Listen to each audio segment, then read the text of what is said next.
Okay, hai. Hari ni aku nak tunjuk cara nak buat logo studio. Korang kena ada Gmail, korang kena data, and then korang kena ada internet. Okay, pertama sekali login dekat dalam, kena buka email dulu, akaun Gmail korang. Ini aku tunjuk cara-cara nak prepare data. Okay, login ke email Gmail dulu. Kalau tak ada akaun Gmail, boleh register dululah. Alright.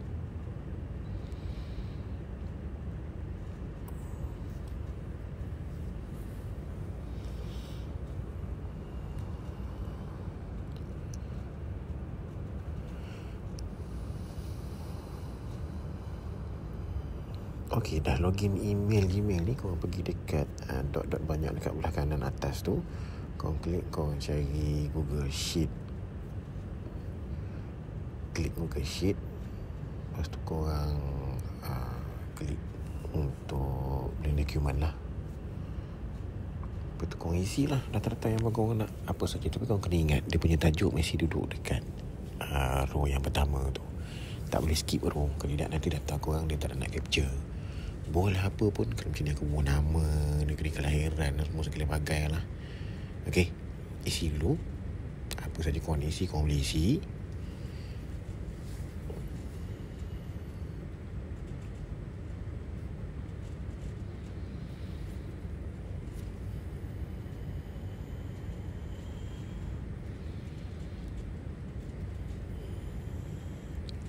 Google Sheet ni dia auto save data ni.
Okay, bila dah ada data, okay, sekarang korang buka tab baru, type kat situ Local Studio.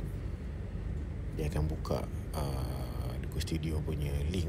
Korang klik atas sini, link Local Studio ni. Korang akan dapat paparan yang macam ni lah. Alright. Okay, macam korang ada beberapa data. Okay, klik. Lepas tu korang nak buat data baru, korang just follow je step-step ni. Data nak ambil daripada Google Sheet, klik Google Sheet ni. Lepas tu pastikan korang select nama file yang korang nak tu. Dia akan review automatic tau sheet-sheet yang ada. So pilih nama file tadi tu.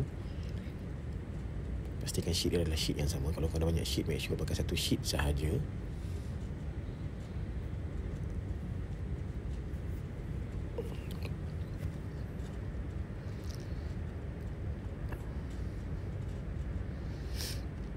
Dan inilah paparan yang korang akan dapat. Okay, inilah dia. Ini untuk part 1. Nanti kita jumpa lagi untuk part 2. Aku akan cerita dia punya tips. Bye.